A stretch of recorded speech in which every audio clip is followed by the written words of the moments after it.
Be sure to check out tradingcardmarket.com, your one-stop shop for all sports cards, non-sports cards, and of course, trading card games. Sign up now, get 10% off your first $50 order. Tradingcardmarkets.com. Great prices, great company, great cards. Hello everybody, it's your old pal Rob. Today we are going to be taking a look at something, and I have this huge mat here, so I got to try to figure out how I am going to get this on tape. But we're going to be taking a look at Baseball Card Jam. Now, how do you play this? It's pretty amazing, because if you got old junk wax hanging around and stuff like that, or just baseball, any kind of baseball cards anyways, you take the stats off the back, and well, I'm going to show you, because you're not going to believe this was created by an 8-year-old. Okay, and we're going to talk a lot about this. If you want to learn more about it, www.baseballcardgm.com. Go check it out. This makes me feel pretty inferior when we go down, and we'll talk more about this on the other side. So I'm going to take you through this pretty quickly. You're going to be tracking innings, score, outs, of course. Here is where, when you get a hit, where you're going to go. Now, I'm not going to explain all the rules, because I'm actually going to do a playthrough, and I'm going to tape it, and we're going to talk about it. But you're going to take your old junk wax cards, or any kind of baseball cards you have, and you're going to put them, in batting order, however you want, okay? And then you're going to face a pitcher, but the first game I usually suggest not using a pitcher, just so you get the hang of how it works. But you're using the stats on the back, and what you're going to be doing is rolling dice here. So for instance, our first batter, which is Garcia here, we're going to flip over, and we're going to use the latest line that he had, okay? He was on the disabled list for 1987, but that's okay. We're going to put him there, and then we are going to roll 2 dice. And we got a 6 and a 3, which is a 9, which is over here. So we're going to compare his hits. So how many hits did he get?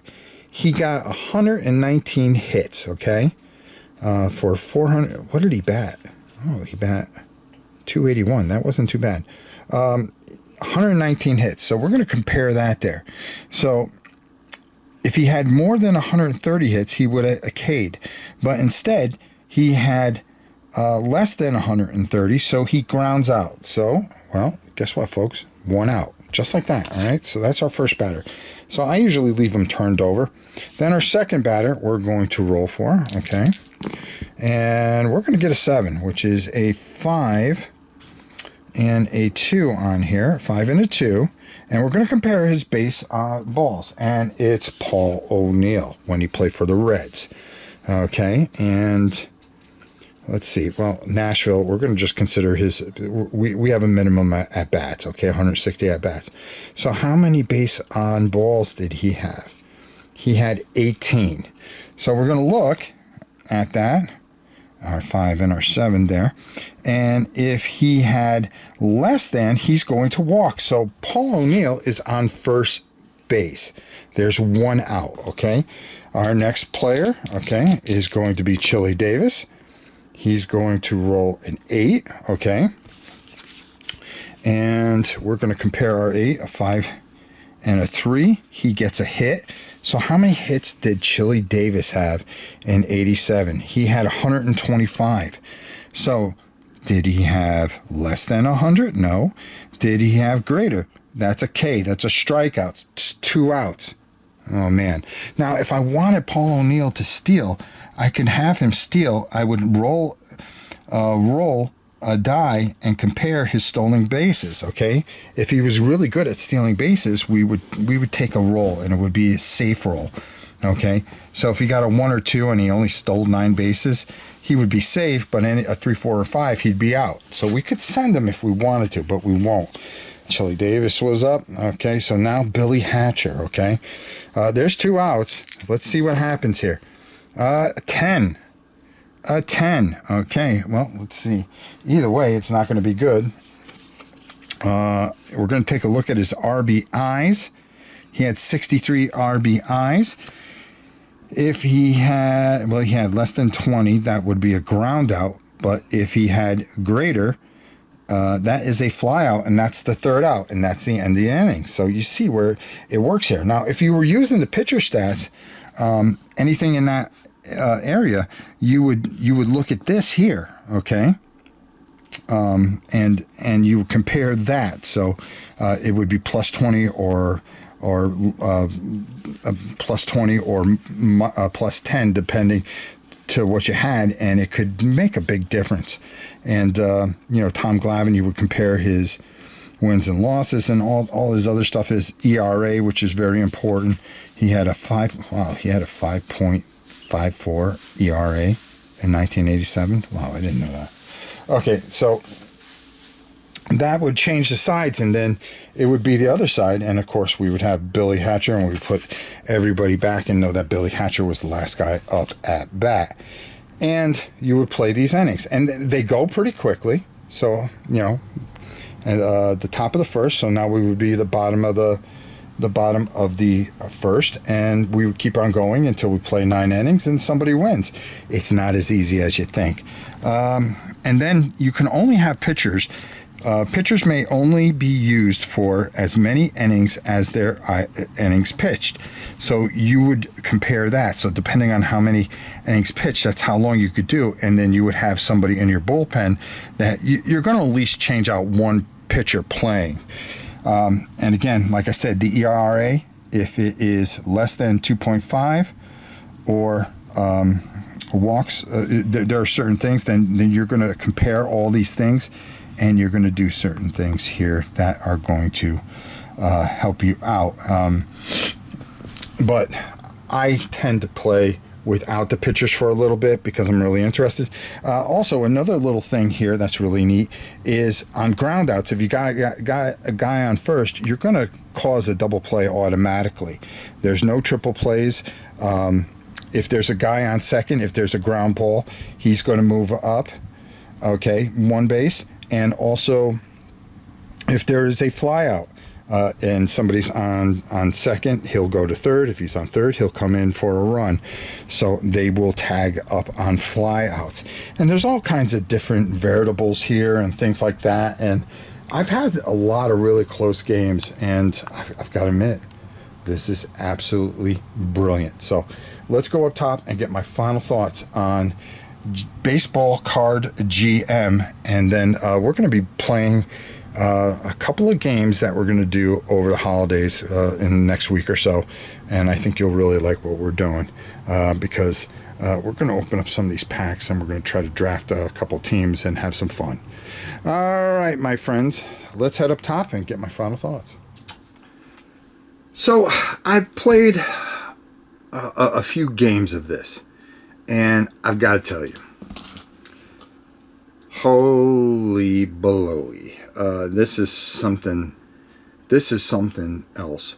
And it's kind of funny because, here I've been doing this, a reviewer or whatever the hell you want to call me, for the last 10, 11 years. And, you come up with ideas and stuff like that.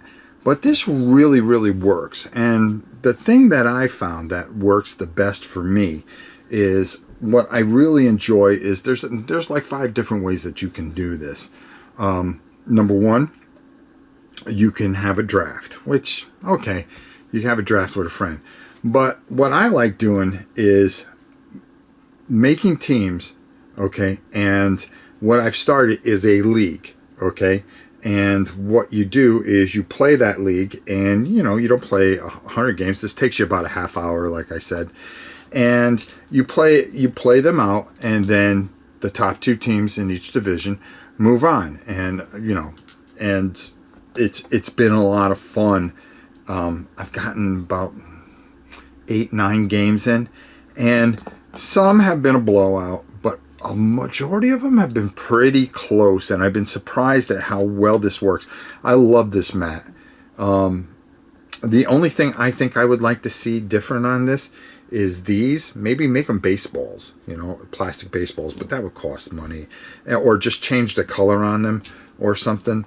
Even if you got little chips, I think that would be go red and blue chips, to save on cost. But I think these save the cost as well. This really is something special, and I've got to hand it to the weavers for what they've done here. They've done a fantastic job. You're definitely going to want to check this out. www.baseballcardgm.com. You're going to love this. This is a lot of fun, and it takes just regular baseball cards. Like I'll put together the Seattle Mariners, or the Oakland A's, or I'll mix teams and stuff like that, and you could just do a lot of different things and just have a lot of fun with it. And I think it really works for what it is. And it's better than a lot of baseball games I've played. I have to admit, I think this is smart. I like what they're doing. You can get as expensive cards as you want, as long as they have stats, or you can get as cheap of cards as you want. You want to get today's guys? Go down and get the cheap packs down at Target or Walmart of baseball cards, so you can get today's players, and really just have a lot of fun with it. My next thing to do is actually put modern teams together and see how close they come to their kind of records. I mean, do they, and put them in like series, best out of 7. See how close it comes.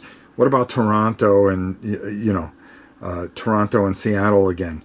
Try to build that team together and see how close this comes using this little stratosphere. The dice work perfectly. It's quick, it's fun, it's a must-have. Go to www.baseballcardgm.com. Go get yourself one of these mats. It's absolutely fantastic. And play with the stuff, the junk wax that you have, or new cards, and have a good time. It doesn't have to be this big collector thing like they the baseball cards. Don't go buy one of those $500 boxes and get 3 cards. Okay, no, that's not going to work here. You need a full team. Okay, it's crazy what baseball cards are worth now. Until next time, it's your old pal Rob. We'll see you soon. 8 years old. Boy, that's really saying something. His dad is awful proud of him, and he should be, because this is very, very well done. We'll see you soon, everybody.